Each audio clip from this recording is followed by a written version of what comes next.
Okay, let's unpack this. We are diving into a truly fascinating stack of material today, exploring one of the most powerful and often frustrating drives in human psychology, the fundamental need for consistency. That's right. It's something we all feel, isn't it? Every one of us has this sort of mental blueprint of who we are, how the world works.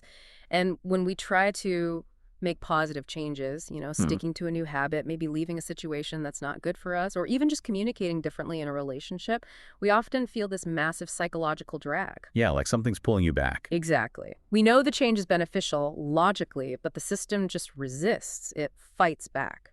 So our mission today is to really dig into the why behind that drag.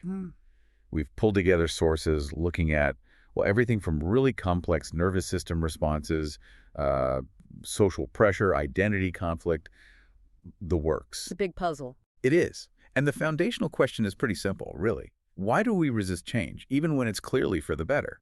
And the answer, as these sources suggest, seems to lie in our fundamental psychological wiring. We're built to maintain internal consistency, almost. Yeah. Well, almost at any cost. And the cornerstone of this whole discussion, the concept that really helps us nail this down, is Leon Festinger's theory of cognitive dissonance. It's actually quite an elegant premise. Okay. Individuals strive for consistency, among their beliefs, opinions, actions. When there's an inconsistency, like a thought clashes with something you do, it creates this psychological discomfort. Right, that feeling. That feeling is dissonance, and it's a powerful, really unpleasant motivator. Our minds immediately get driven to reduce that discomfort, to get back to a state of consonance or harmony. It's not just a philosophical thing, is it? It feels Yeah. quite real, like internal friction, almost stressful. Oh, definitely. The classic example they always use is the smoker who knows the health risks. It Yeah. illustrates it perfectly. You've got the strong belief. Smoking causes harm. But then the behavior is, I am smoking. Clear clash. Total clash creates dissonance. Now, since stopping the behavior is often, let's face it, the hardest path, the mind looks for the path of least resistance, Which is? changing the belief. Festinger looked at studies of heavy smokers, and the results were pretty stark.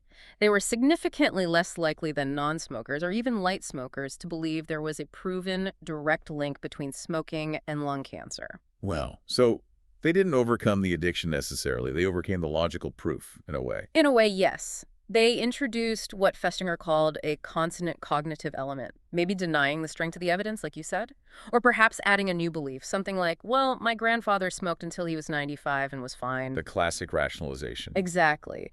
That mental adjustment eases the discomfort, makes the behavior feel okay again, without requiring the really difficult behavioral change. And this avoidance of dissonance becomes this primary, often totally unconscious driver of the choices you make every single day. Okay, so once that dissonance kicks in, our brain goes into overdrive. It's doing some pretty complex mental gymnastics, isn't it?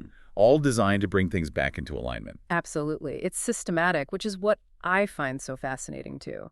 It's not just a vague feeling. There are actual, almost quantifiable psychological mechanisms working to justify decisions we've already made. Like a cleanup crew for our thoughts. That's a good way to put it. And we see these mechanisms play out, especially after a decision is locked in. It's almost like mandatory psychological tidying up. If you've just bought a car, for instance, your mind doesn't really rest until it's smoothed over any lingering doubts. Okay, let's get into the mechanics then. What are the main ways our minds work to resolve that discomfort, say, after a big decision? Well, there are two primary ones Festinger highlighted. First, there's changing cognition about alternatives. Let's stick with your car example. Say you chose the reliable, maybe slightly boring sedan option A over the flashy, fun sports car option B. To cut down on that post-purchase dissonance that did I do the right thing feeling, your mind immediately starts to exaggerate the positives of the sedan. Oh, it's so much safer, better gas mileage, great resale value, and it downplays its negatives. Yeah, it's a little slow, but who really cares? Practicality first. Right. But crucially, it also has to minimize the good things about the rejected option B, the sports car, and blow up its negatives. That sports car is way too expensive to run, probably unreliable, and honestly, it's just too flashy for me anyway. So you're essentially editing reality after the fact. Yeah. Making your choice look like the only logical one. Exactly. You make the chosen path look objectively better and the discarded path look objectively worse. It makes your original decision feel completely solid, totally correct. It's classic buyer's remorse prevention, but yeah, taken to an almost subconscious extreme. Okay, that's one mechanism. What's the second? The second one is establishing cognitive overlap. This is a bit subtler. It's a form of justification where you actively look for commonalities between the option you chose and the one you didn't. How does that work with the car?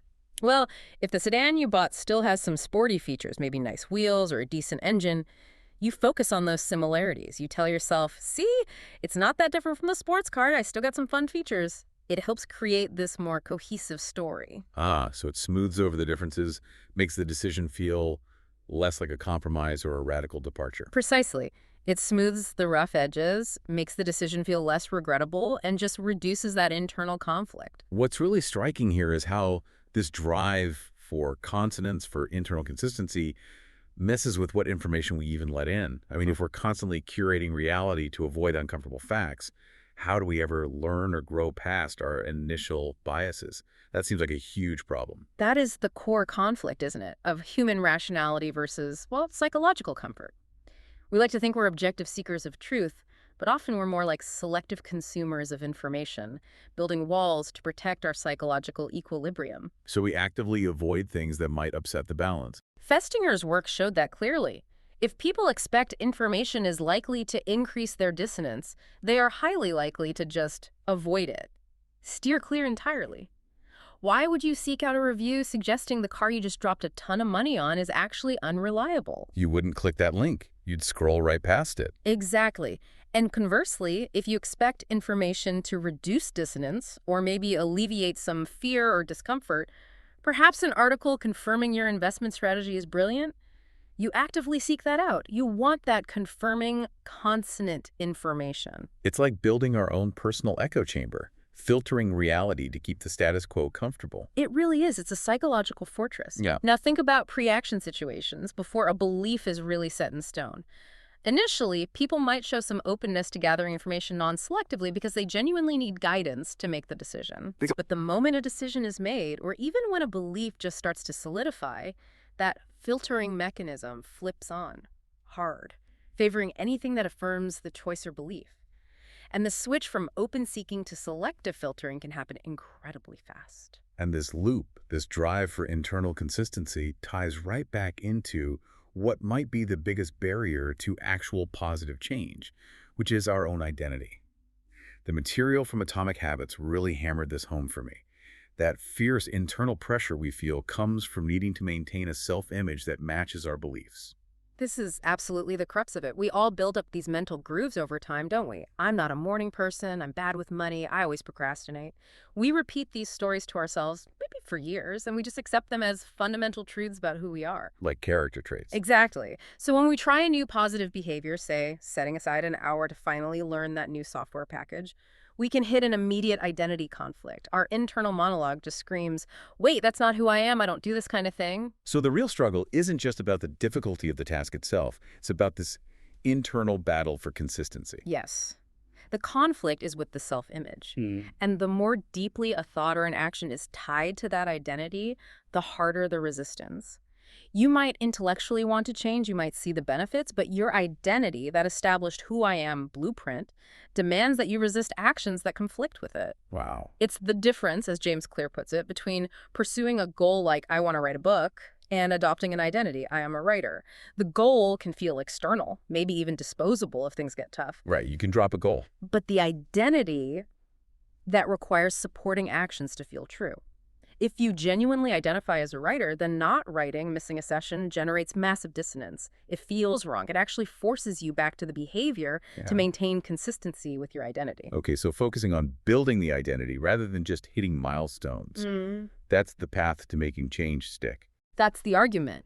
It seems to be the only way to achieve really lasting change because you're changing the system from the inside out. Okay, that internal consistency drive is clearly powerful on its own, but then you add the social environment and it seems like it gets magnified exponentially. We don't just rationalize inside our own heads, do we? We look outwards too. Oh, absolutely. We seek external validation constantly to reduce that internal discomfort. Social groups are basically massive collective resources for rationalization. Think about it. If my core belief gets challenged by some contradictory evidence, my first instinct often isn't to carefully examine the evidence. No. It's probably to find someone who agrees with you. Exactly. Find other people who share my original belief. And suddenly, poof, the belief feels stable again. It's validated by the consensus of my tribe, my group. Festiner actually talked about this, didn't he? How social groups help add consonant cognitive elements. So if you're feeling shaky about, say, a big financial decision you made, just talking to people who made the same decision immediately adds this comforting layer of social proof to your thinking. Precisely. And the existence of high dissonance dramatically changes who we talk to and what we talk about. When we feel that internal conflict, we actively engage more with people who share our views. We seek them out to shore up our position. Which brings us directly to the immense power of the tribe. It's this psychological force that, wow, often seems to just overshadow individual logic or personal goals. It's fundamental. We have this deeply wired desire to fit in, to belong. The material highlights that we tend to imitate the habits of three core groups. There's the close, family, partners, close friends, people who are emotionally important to us. Okay. Then there's the many, the tribe, the broader culture, the local norm, what everyone else seems to be doing. And the third? The powerful, those with status and prestige, people we admire or aspire to be like. We copy their behaviors too. What really stands out to me from the readings is this core insight. The normal behavior of the tribe often overpowers the desired behavior of the individual, and that feels depressingly true sometimes. It's a brutal truth, isn't it? If your personal goal is, say, to eat healthier, but your close friends constantly go out for fast food and mock healthy eating, your internal resolve is going to be under serious pressure. It will likely falter. Yeah. On most days, the pull is incredibly strong. We'd rather be wrong with the crowd, maintaining that social acceptance, that sense of belonging, than be right all by ourselves. Being right alone often carries a really high social cost, maybe rejection, maybe just feeling like an outsider. So the behaviors that get approval, respect, praise from our group, they just become irresistibly attractive, even if they directly contradict our own carefully thought out personal goals. That's often how it plays out. The need for social consistency can trump the need for personal goal consistency. We see this principle really clearly when we look for forced compliance. This is where external pressures, rewards or punishments, compel someone to act in a way that clashes with their private beliefs. Yes, and the amount of cognitive dissonance this generates is highly dependent on how strong that external pressure is. This is a really critical distinction. How so? If the reward or punishment for complying is substantial, think a massive bonus for doing a task you secretly disagree with, or a severe fine for protesting the compliance, tends to happen with very little dissonance. Wait, why little dissonance? Wouldn't the clash be huge? Because the person can easily justify their action externally. They tell themselves, look, I only did it for the huge bonus, or I had to do it to avoid that massive fine. The external reason is so big, it accounts for the behavior. So their private opinion, their internal belief, remains mostly unchanged. It's just surface-level public compliance. Okay, that makes sense. But the psychology gets kind of manipulative when the external pressure is only moderate, or maybe the reward is small, almost trivial. Precisely. This is where it gets insidious. Yeah. If you're compelled to do something that's slightly inconsistent with your beliefs, but the reward is tiny or the punishment is mild, you cannot easily justify the action externally. The external reason isn't strong enough. So you're forced to look inward. Exactly. You're forced inward for justification. This lack of a good external excuse predisposes you to actually change your private opinion to match the action you just performed. Your mind argues, well, I couldn't possibly have done that for such a pathetic reward, so I must actually believe it was the right thing to do after all. The action changes the belief to reduce the dissonance. Wow. And this is the foundation of that foot-in-the-door technique that Cialdini talks about, right?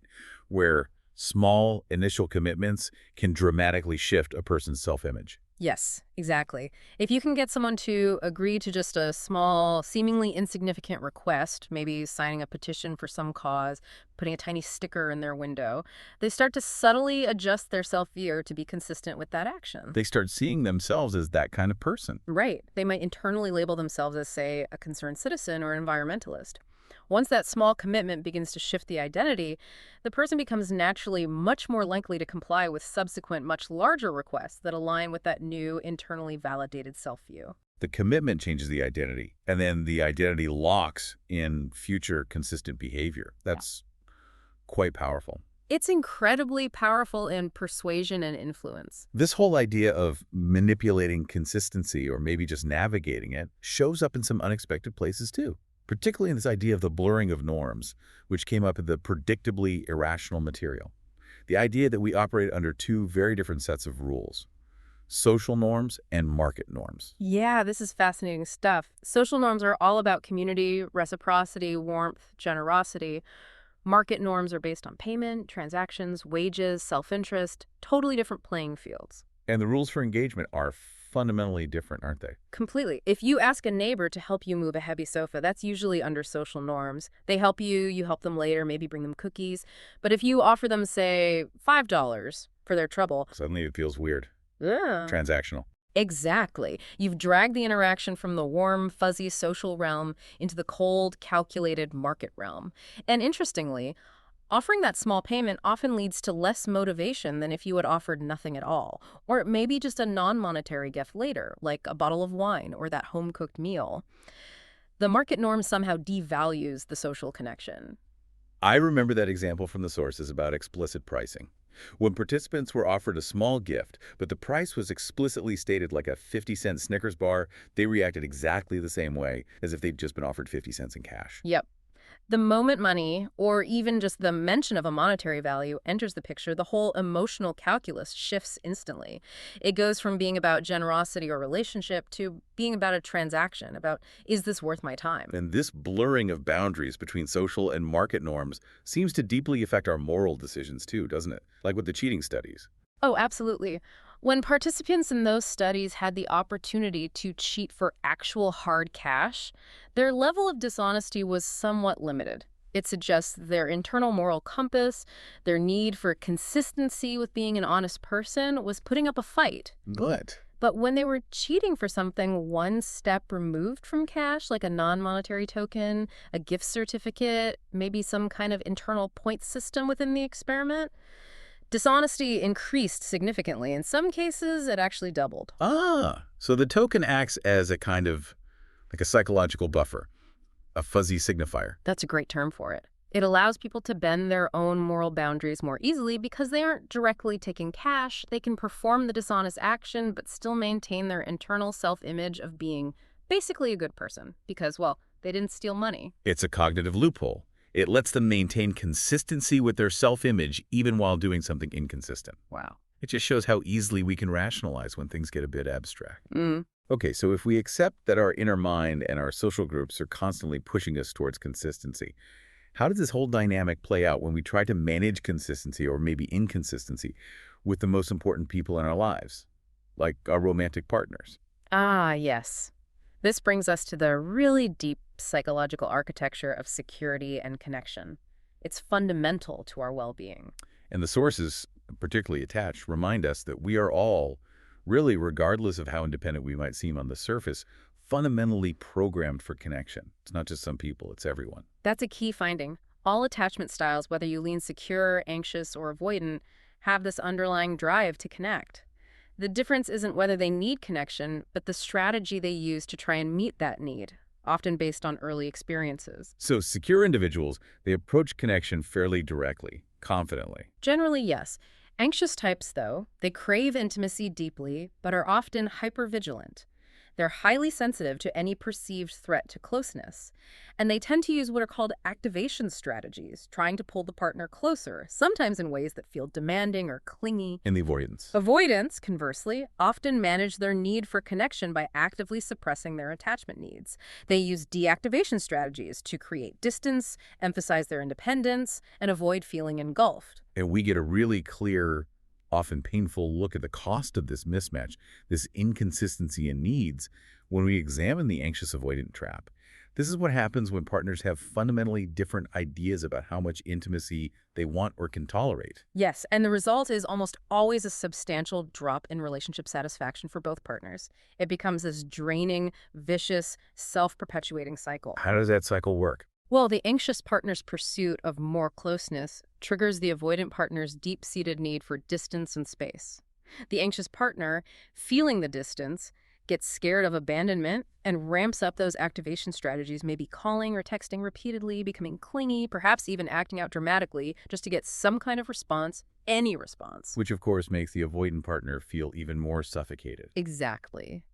And they respond by doubling down on their deactivation strategies. This is where you see a whole host of withdrawal tactics. They might suddenly get incredibly busy with work or hobbies, physically withdraw by traveling more or needing lots of alone time, put up emotional walls, maybe even engage in manipulative behaviors like subtly flirting with others to create distance and push the anxious partner away. And their internal dialogue must be reinforcing this the whole time. Oh, absolutely. The sources describe the avoidant partner often engaging in black and white thinking about relationships, feeling intensely suffocated by intimacy, fantasizing about escape and glorious independence. And critically, they often internally frame the anxious partner as being fundamentally needy, too demanding, dramatic, or even pathetic. Wow, that's harsh. It is, but it serves to maintain their internal consistency. Their belief that intimacy equals suffocation drives their behavior and their perception of their partner, locking the relationship into this constant, exhausting conflict over closeness. So if you recognize yourself or your relationship in that trap, how do you break that cycle of inconsistency and conflict? The secure strategy seems to offer a path out, focusing on authenticity. Yes. It sounds simple, but it's profound. It means expressing your genuine needs and feelings openly and honestly right from the start of a relationship, not hiding them or pretending to be cool or low maintenance, just to avoid conflict or rejection. And crucially, the secure path also involves a massive reframing of self-worth, doesn't it? Absolutely critical. Secure individuals tend to instinctively understand that when a partner behaves in ways that are offensive, inconsiderate, or hurtful, that behavior says far more about that partner's internal issues, their own attachment style, their own baggage, than it does about the worthiness or neediness of the person on the receiving end. They don't internalize the blame for the other person's dysfunction. Exactly. They maintain healthier boundaries around that. And for people who lean anxious, who often do suppress their needs because they worry they're being too much or too demanding, expressing those genuine needs seems to serve a dual purpose. It really does. First, like you said, it allows you to be your authentic self, which, by the way, is generally a much more attractive trait in the long run than pretending to be someone you're not. And it contributes massively to your own internal fulfillment and reduces that inner dissonance. And the second purpose? Second, and maybe even more importantly from a practical standpoint, it functions as an essential early screening process. If you're open about your core needs, the things you genuinely require for fulfillment in a relationship, and your potential partner is consistently unable or unwilling to meet them, Then you find that out early. you find out early, before you're deeply invested. You can then make an informed decision to move forward and find someone who is truly compatible, rather than spending years trying to bend yourself into some kind of unrecognizable, hyper-independent facade that just causes constant internal discontent and conflict with your actual identity and needs. This capacity for secure, autonomous connection, for being able to voice needs and maintain self-worth, seems like it's built really early on in life. Self-care and early attachment seem deeply linked. Inextricably linked. As psychiatrist Bessel van der Kolk points out, our ability to master self-regulation, to take care of ourselves emotionally and physically, depends heavily on having harmonious, predictable interactions with our caregivers early on. Predictability seems key. It is. Children who experience their parents or primary caregivers as reliable sources of comfort, strength, and attunement essentially gain what van der Kolk calls a lifetime buffer against hardship. That early embodied experience of reliable connection and safety creates the internal capacity for self-regulation and healthy autonomy later in life. Erik Erikson also touched on this, didn't he? He talked about how the ego quality of autonomy depends on having a consistent definition of individual privilege and obligation within the family structure. Yes, he noted that if small families become overly focused on, say, maximum efficiency and rigid early training, his example was overly strict or punitive bowel training. But it could apply to any situation where a young child's choices are constantly overridden for the sake of control. It can create what he called a guerrilla war of wits and endurance between the parent and child. A power struggle. A constant low-grade power struggle. And this forces the child's developing identity to center on either resistance, I won't, or submission, I have to give in, rather than on developing genuine self-direction and autonomous choice based on their own internal signals. That early struggle can become the template for how they react to internal feelings or external pressures for the rest of their lives, either fighting everything or collapsing. Okay, so we've explored consistency in our thoughts, our identity, our social groups, our relationships. But maybe the deepest drive for stability and safety is actually wired right into our physiology, our nervous system. This brings us to the polyvagal theory. Yes, this is a really profound framework for understanding how our bodies manage stress, safety, and social connection, developed by Dr. Stephen Porges. It introduces this core concept that our body isn't just passively waiting for danger signals, it's continuously, unconsciously assessing risk and safety through a process called neuroception. Neuroception, so that's happening below conscious awareness. Completely non-conscious. It's our nervous system's way of constantly scanning the environment, internal and external cues, other people's faces, voices, and deciding, is this safe? Is this dangerous? Is this life-threatening? And based on that unconscious assessment, the nervous system chooses a strategy. Exactly. It triggers one of three primary adaptive strategies based on evolutionary history. The most sophisticated, newest response is the social engagement system. This is our state for safe connection, calm, feeling present. Okay. Then, if danger is perceived, we drop down to the older sympathetic nervous system response. Mobilization, that's fight or flight. Get ready to act. Right.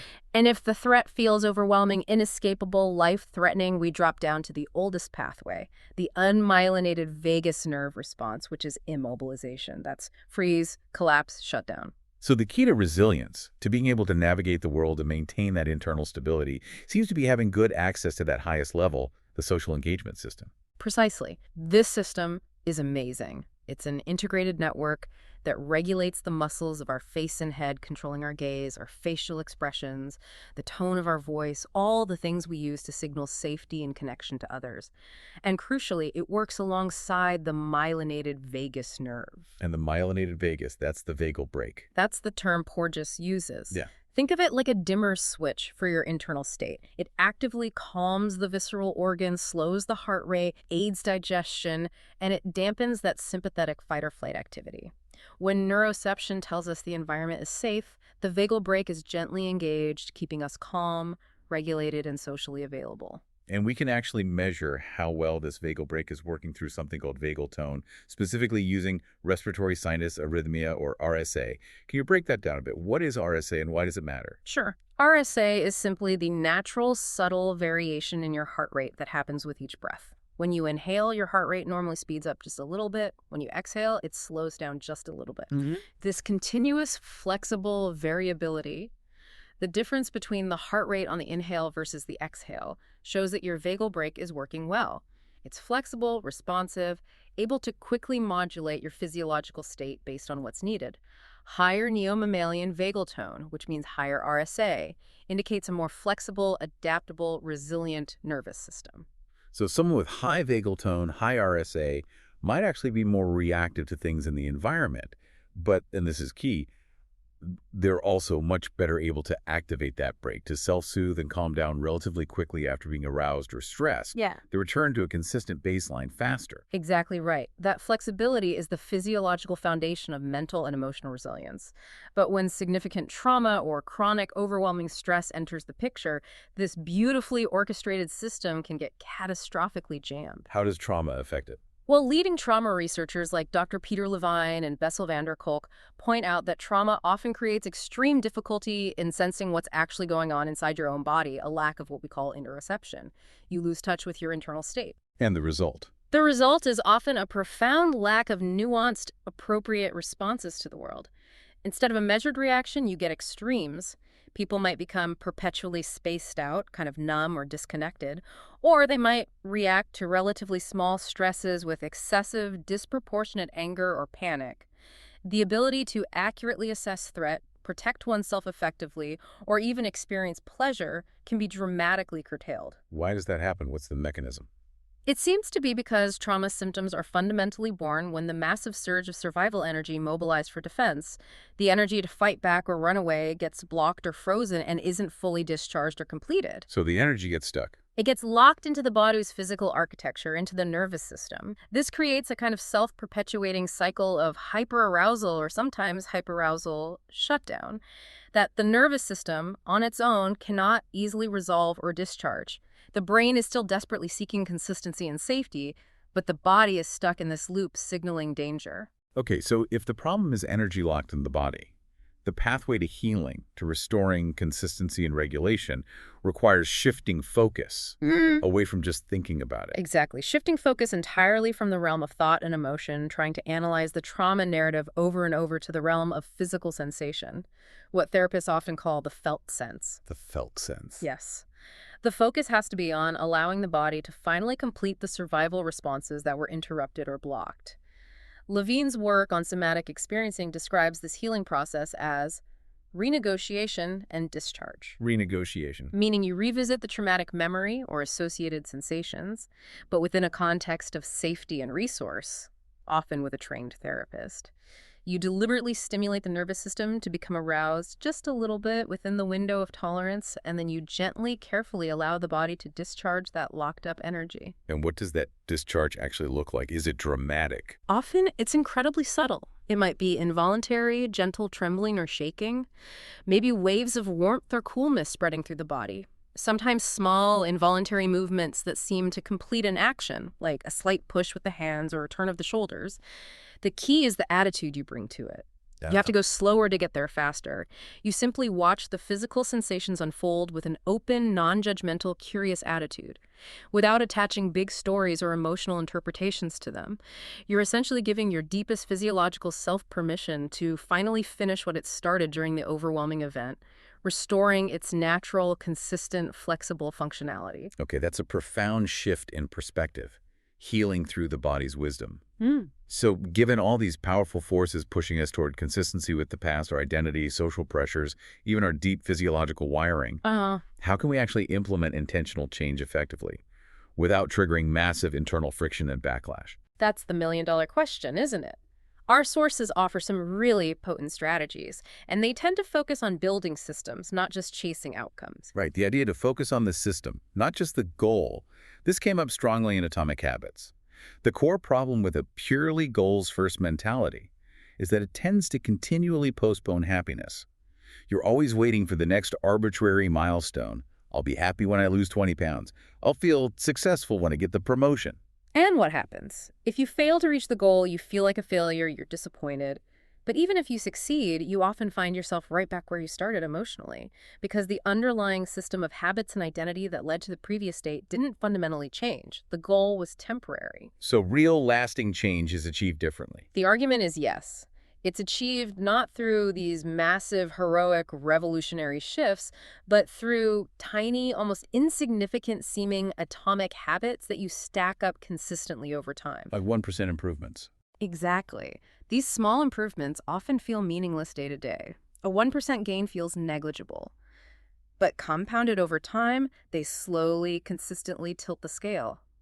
You keep layering these positive habits until you eventually hit a tipping point where the system itself starts working for you, reinforcing the change. So you stop constantly managing the goal and start simply maintaining the identity of the kind of person who performs those necessary actions consistently. That's the idea. You become the system. And this whole philosophical approach, focusing on consistency and repetition, is actually deeply reinforced by some really early foundational psychological research, like that incredible study by Hermann Ebbinghaus on memory. Oh, Ebbinghaus, yes. His work was heroic, truly. He conducted these incredibly meticulous experiments, mostly on himself, memorizing thousands upon thousands of meaningless nonsense syllables, things like dax or fub or zudoke, things with no inherent meaning. Just pure memorization effort. Pure effort.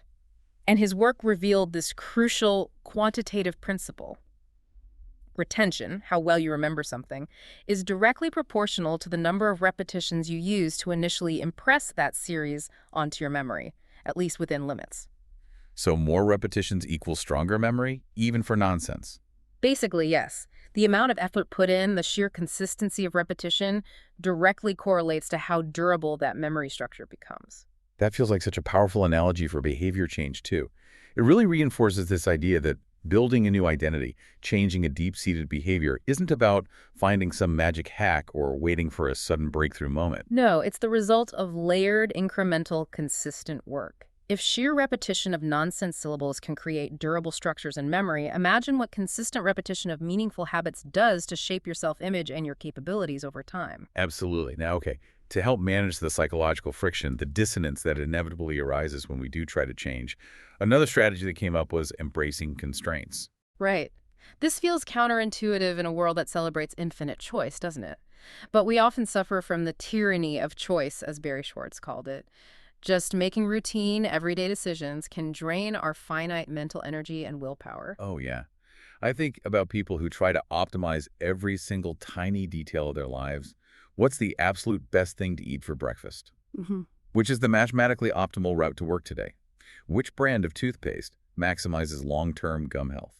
It sounds exhausting. It is exhausting. The cognitive load is immense. So, viewing limits, rules, and constraints as potentially liberating is key here. Oh, so liberating. By intentionally following established rules, standards, or even just simple routines for the low stakes, recurring decisions in life, maybe committing to wearing a similar outfit each day like some successful people do, or following a preset meal plan, or automating bill payments, you free up your finite cognitive resources. You save your brain power. Exactly. You save that precious attention and decision-making energy for the few choices that genuinely matter, the ones that align with your core values and identity.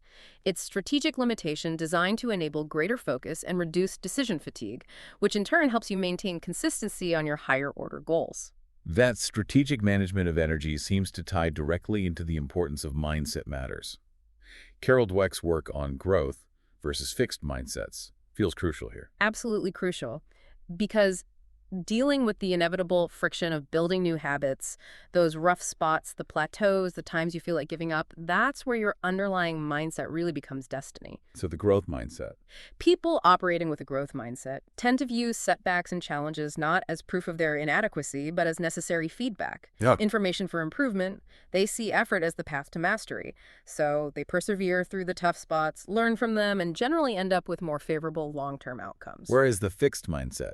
The fixed mindset prizes innate talent, speed, perfection, and ease.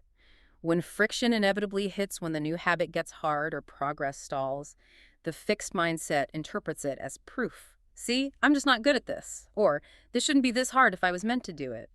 This leads to discouragement, abandonment of the effort, and usually a quick return to the old, comfortable, consistent way of being. So the mindset dictates how you interpret and respond to the dissonance of difficulty. Precisely. Okay, maybe the ultimate strategy then for navigating all this, the drive for consistency, the difficulty of change, the inevitable setbacks that cause dissonance, is cultivating the value of self-compassion, especially this idea of integrating the fierce and the tender aspects. Yes, Dr. Kristen Neff's work here is so important. She advocates for integrating both sides of self-compassion.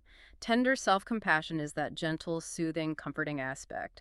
It's what allows us to hold our own pain, to acknowledge our wounds, to address the underlying hurt, grief, or feelings of rejection when we inevitably fail, make mistakes, or are mistreated.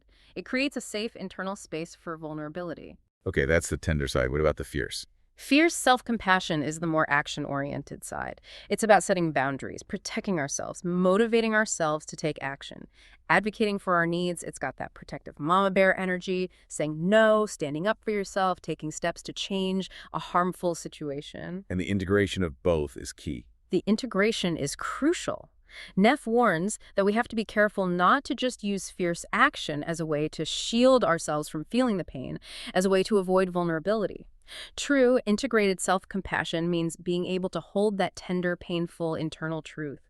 This hurts, I feel inadequate right now, while simultaneously taking the necessary fierce, proactive action to protect ourselves and move towards thriving. Wow, that sounds like a superpower. She calls it a superpower. It allows us to engage with our imperfections, with the inherent inconsistency and difficulty of life, without falling apart or shutting down, without internal fragmentation. It allows us to learn from dissonance instead of just trying to eliminate it at all costs. And if we can manage to integrate these kinds of changes, focusing on systems, embracing constraints, cultivating mindset and self-compassion, the results seem to extend far beyond just hitting goals. We should probably frame this whole discussion with that data on maximizers versus satisficers. Oh, absolutely. That finding is incredibly profound and really challenges our cultural assumptions about success. Maximizers, remember, are people who feel compelled to seek the absolute best possible outcome for every single decision. They have to find the best job, the best product, the best price, the perfect vacation. They research endlessly. And satisficers. Satisficers, conversely, seek good enough. They have standards, but once they find an option that meets those standards, they choose it and move on. They don't agonize over whether there might be something marginally better out there. And the research showed. The studies showed that, yes, maximizers often found objectively better jobs, higher starting salaries, better benefits, more prestige. They achieved better external outcomes on paper. However, There's a big however. a huge however, they were consistently less satisfied with their objectively better jobs. They reported feeling more anxious, more stressed, more regretful, and more depressed than the satisficers who had accepted good enough. Wow. So objectively, better external outcomes did not translate to subjectively better happiness or well-being? Not at all. The constant quest for perfect consistency, for optimization in every area, seems to create this crushing internal dissonance and pressure. The maximizer is never sure they made the absolute best choice, so they're constantly second-guessing, constantly feeling like they might be missing out. The satisficer, having accepted good enough, can actually enjoy their choice more. That really brings our whole deep dive full circle, doesn't it? Yeah. It really does. We've journeyed today through these powerful mechanisms that govern so much of our lives. The deep psychological structures of consistency, like cognitive dissonance, forcing us to rationalize our choices and stick to our identities. We've seen the inescapable influence of society, how the pressure to conform to the tribe shapes our behavior, and we've touched on the crucial role of our body's own self-regulation system, the polyvagal theory, the vagal brake, in guiding our sense of safety, our connections, and even our capacity to heal from the past. And I think what we've learned, weaving all these threads together, is that the path to lasting satisfaction, to genuine well-being, might not actually be found in relentlessly maximizing external consistency or achieving perfect outcomes.